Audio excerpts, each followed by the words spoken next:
The rope around her wrists felt ceremonial, almost sacred in its cruelty. Bound to an ornate pillar in what used to be her family's garden, Simone Harper became Fair Hollow's most visible invisible woman. The town's elite sipped champagne around her, none questioning why the mayor's foster daughter wore serving attire or why she alone among the gathered crowd bore the weight of their uncomfortable history on her shoulders. Humiliation wasn't foreign to Simone, but this cut deeper than anything before. The towering white pillars of the Whitmore mansion had sheltered her since childhood, yet love within those walls always came with conditions attached. When her mother passed away at 7, Simone found herself transplanted into Mayor Charles Whitmore's picture-perfect household. "We're offering her a fresh start," he'd announced to reporters, his grip on her shoulder possessive rather than protective, treating her like livestock at an auction. This fresh start included elegant furniture, ballet lessons, and endless reminders. To maintain appearances for photographers, Simone mastered the art of vanishing while remaining physically present. Meredith, her golden-haired, impeccably dressed stepsister, dubbed her the media token.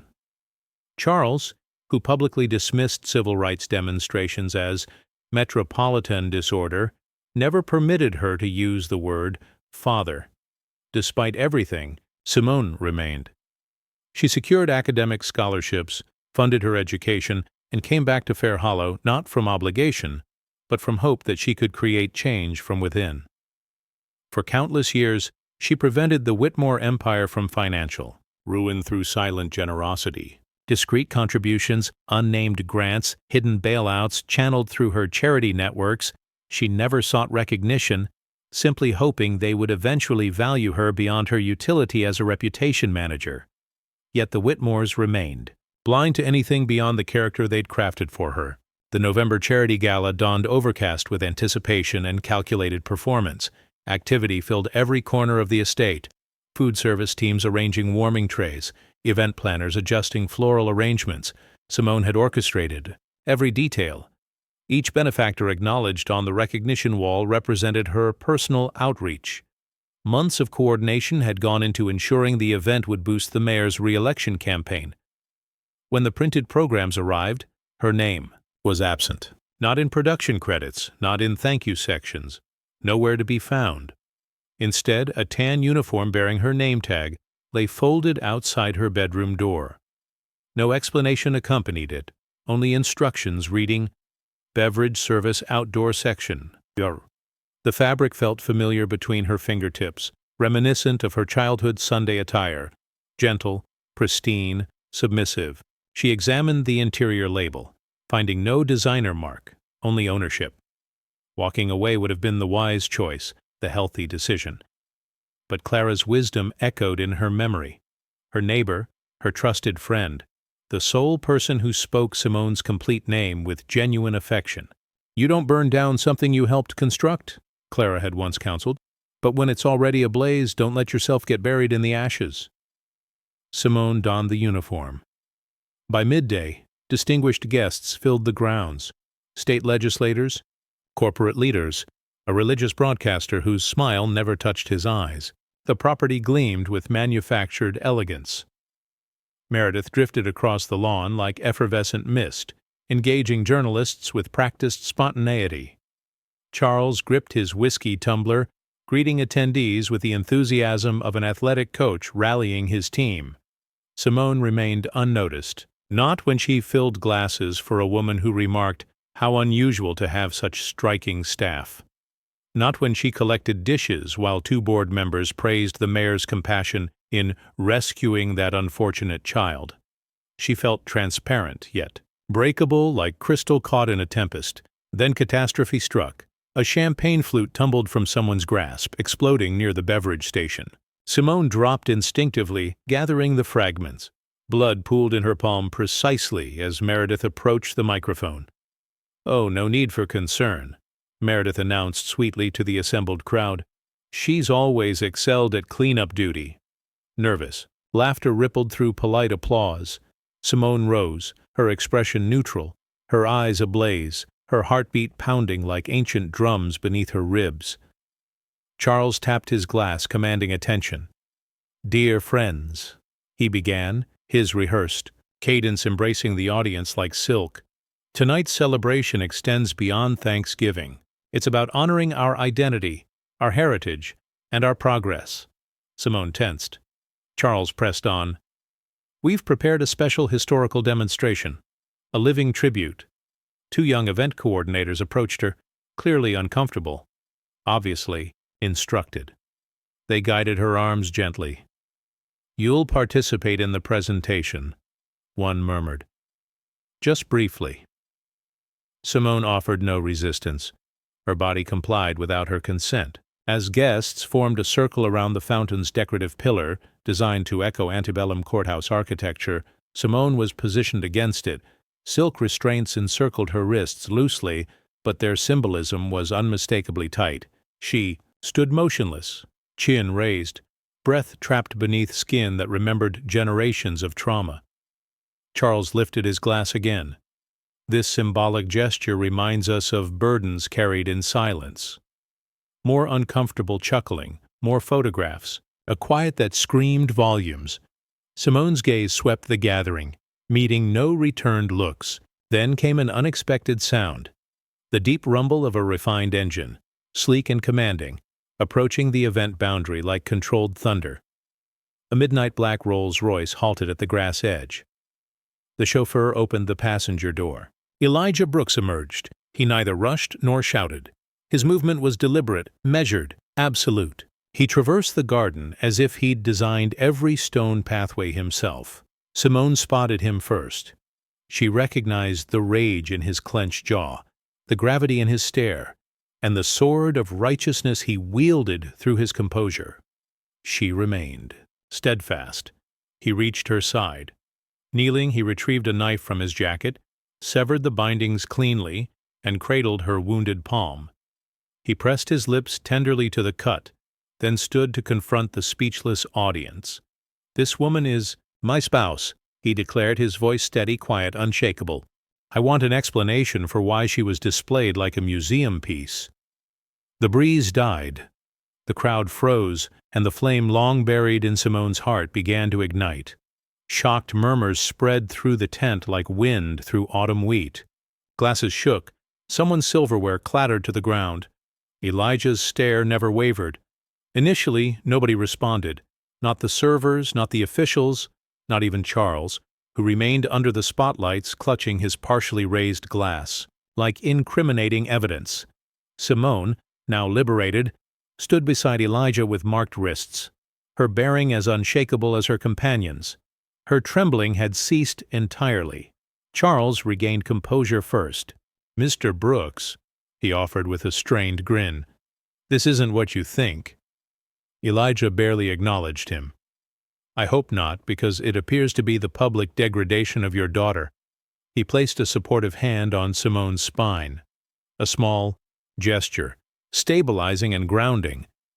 Charles attempted a laugh, but it fractured midway. "Simone has always been family here. You've never expressed that to her directly." Another silence, longer and icier. Elijah produced a folded paper from his coat and presented it to Charles. 3 months back, this estate faced imminent foreclosure. You contacted every possible supporter, damaged relationships. You required a miracle. Charles examined the document, then looked back at Elijah, his eyes darting nervously. "She didn't inform you?" Elijah inquired calmly. Charles remained mute. He turned to Simone. She met his stare for the first time in years without flinching. "I settled the obligations," Simone stated. Her voice was quiet but didn't need volume. "All of them. I depleted my personal savings, sold my vehicle, exhausted my organization's emergency funds through anonymous contribution protocols. You still assigned me catering clothes." Whispers resumed around them. Simone felt the atmosphere shift. Not just from her words, but from the following hush. It wasn't the cold, dismissive quiet she'd endured for years. This carried weight, curiosity, judgment, as if the room had pivoted to scrutinize Charles instead of her. Charles's mouth opened and closed wordlessly. His wife, adorned in pearl jewelry and wearing a fixed smile, stepped forward. You could have mentioned something, she whispered. No, Simone replied. I couldn't. With that, she departed the platform, not from embarrassment or sorrow. She walked like someone finally escaping a prison that had always been unlocked but cleverly disguised as sanctuary. She spoke to no one while passing through the crowd, but she observed them, faces familiar since childhood, educators, clergy, family associates who once offered hesitant embraces and backhanded compliments. They appeared different now, diminished. Elijah trailed behind her like a silent current. In the mansion's corridor, where framed photographs lined the walls, portraits of Meredith's performances, Charles's inaugurations, family holidays that never included her. Simone paused. One image remained vivid in her memory, her 10th birthday year. A regional magazine had featured the mayor's holiday charity campaign, and she'd been positioned at the photo's edge, nearly excluded from the frame. She stood in an ivory dress, clutching a small wrapped gift for the camera, smiling too intensely. She removed it from the wall now, turning it over. Behind her, Elijah asked, Are you all right? She held the photograph extensively. No, but I believe I'm finally becoming all right. Later, that evening, after guests had quietly departed and Charles had withdrawn behind locked doors, Simone sat with Elijah in the old conservatory. The space remained unchanged since childhood. Worn cushions, delicate curtains, the scent of furniture wax and neglect. She remembered reading novels here during storms, legs curled beneath her, pretending she inhabited a home that didn't view her as a guilt placeholder. I wanted their affection, she whispered. For so long I believed if I remained, worked harder, gave more, they would recognize me. Elijah didn't interrupt. He never did, but they didn't. She continued. No, he replied, gently, but everyone else did. He opened his phone. The footage of her bound to the post, of Elijah cutting the restraints, of Charles's stunned expression was already circulating online. Hundreds of thousands of views, hashtags, support, outrage. They're calling it the modern plantation moment, Elijah said, scrolling. And someone launched a crowdfunding campaign to replace your car. She laughed. For the first time in days, the sound felt foreign in the room. Outside, darkness had settled. The illuminated house resembled a theater after the final performance. Quiet, haunted by spectacle.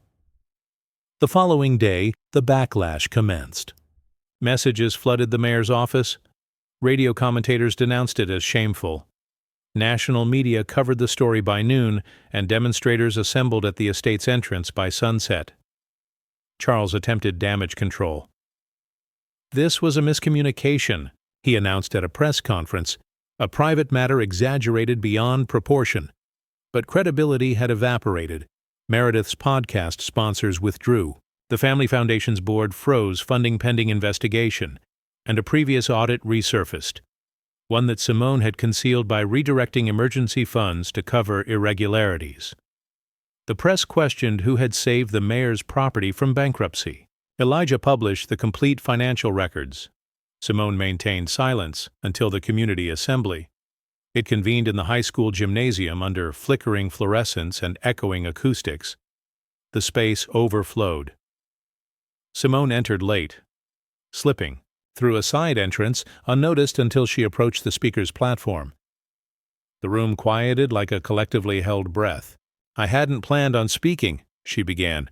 I've spent most of my life here learning how not to speak. A pause as she surveyed the faces, some ashamed, some tearful, some defiant. I discovered early that some people perceive skin like mine as a burden or a badge, never simply skin. I learned to minimize myself, to be useful, to be invisible. The silence deepened. But I am no longer invisible, and I refuse to carry someone else's shame in my bones. No one interrupted. Simone's voice remained steady. Fair Hollow deserves better, and so do I. Afterward, people approached her quietly, genuinely, not with apologies, but with introspection, the kind that settles in the chest like rain after drought. She didn't linger. There was work to be done. Over the subsequent weeks, Charles resigned. The family estate transferred to Simone under legal arrangements Elijah had secured months earlier, preparing for the worst. Meredith left town. Clara moved in. They repainted the gates, demolished the pillar, converted the ballroom into a community gathering space. The new entrance sign read, "Harper House, for those who were told they don't belong." Inside her new office's tranquility, Simone stood before the old family portrait. Everyone else had faded into the background over time, but she had somehow sharpened into clarity. She didn't smile this time, but she felt something superior, stable, complete. As she positioned a new frame on the mantelpiece, a photograph of herself, Elijah, Clara, and a group of neighborhood children painting a mural on the house's exterior. She whispered aloud what she had never dared voice before, "I'm home." The outside winds shifted gently, and the pillar that once supported her shame now formed part of the foundation, lifting others up. But the reckoning wasn't finished yet. The dedication ceremony's morning arrived quietly and heavily, like the calm preceding a southern summer thunderstorm. Fair Hollow buzzed with whispers not yet formed into words. Local radio debated whether Mayor Whitmore had genuinely resigned or was simply waiting for controversy to fade. The atmosphere was thick with opinions, but starved of resolution. Inside, what had been the Whitmore estate, Simone Harper stood barefoot in the Grand Hall's center. The polished floor beneath her feet reflected early sunlight in broad golden streams. She wore no cosmetics, no designer clothing, only a gentle blue blouse tucked into dark denim and a simple silver necklace her mother had worn during concerts. Clara hummed in the kitchen, stirring sweet tea like it was blessed water. Elijah entered the room, adjusting his tie knot, appearing equally dignified and rebellious. He stopped beside her, studying her face with careful tenderness that never drew attention to itself. "This isn't required," he said. "It is," she replied. "But I'm not doing it for their sake anymore." Outside, the crowd was assembling. Neighbors, city officials, former teachers, and even several teenagers who had spray-painted "Justice for Simone" on the school fence the previous week. The new sign above the estate's entrance now proclaimed, "Harper House, a space for voice, not silence." It wasn't merely symbolic. The ground floor had been renovated into a nonprofit center. Free legal assistance, tutoring programs, a community, kitchen operating weekends. Former polished showrooms now housed second-hand desks and vibrant murals created by local children. One of them, 8-year-old Marcus, had painted a winged pillar where Simone had once stood restrained. He'd titled it, "The Turning Point." A podium stood beneath that mural now. Simone approached it slowly as cameras flashed and reporters leaned forward. She looked transformed, still quiet, still composed, but nothing constrained remained in her posture. She had shed something invisible and suffocating. Perhaps it was permission. Perhaps it was shame. Her voice carried clearly without requiring volume. "Thank you for joining us," she began. "I understand this makes some uncomfortable." She paused, letting it settle. Good, because silence should create discomfort. A hush fell, not the stifling kind she'd grown up with, but an attentive kind. For years, this house represented power, image, control. It displayed generosity while harboring judgment. It performed grace publicly, but dealt in private cruelty. She didn't mention names. She didn't need to. I was told to be thankful, that survival was a gift, that my silence proved my position. But I was never silent. I was simply unheard. Her eyes moved over the crowd. Some shifted uncomfortably, some nodded. This house is no longer a monument, it's a doorway. She stepped back. The applause wasn't thunderous, but it was sustained, genuine. After the ceremony, people remained, not from obligation, but because something in the air felt incomplete. Clara served cornbread and collard greens to a circle of seniors on the porch, while 2 teenagers debated historical quotes beneath the oak tree. Simone stood in the shade, letting the breeze weave through her fingers. Then came the letter, delivered in a plain envelope without a return address. She opened it slowly, heart racing. Not from fear, but from recognition. Inside was handwritten text. Simone, you were never meant to suffer like that.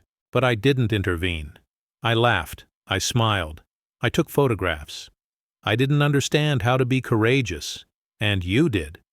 That night changed everything for me. I'm leaving Fair Hollow, maybe permanently. But I wanted to say, I'm sorry. Meredith Simone. Read it twice, then folded it once and slipped it into her back pocket. She didn't need to frame it or share it. Some apologies weren't meant for exhibition. They were simply bridges no longer burning. That evening, she stood once more in the conservatory. Lights dimmed, her reflection faint in the glass. I used to believe justice had to be loud, she said, mostly to herself. Elijah, seated nearby, looked up from his book. And now? Now I think it has to be still enough to endure. He nodded. On the fireplace mantel sat the new family photograph. No poses, no forced smiles, just Simone, Elijah, Clara, and 4 neighborhood kids painting a wall together. No one looked at the camera. Outside, a breeze picked up, gentle, warm, and carrying wood smoke from nearby chimneys.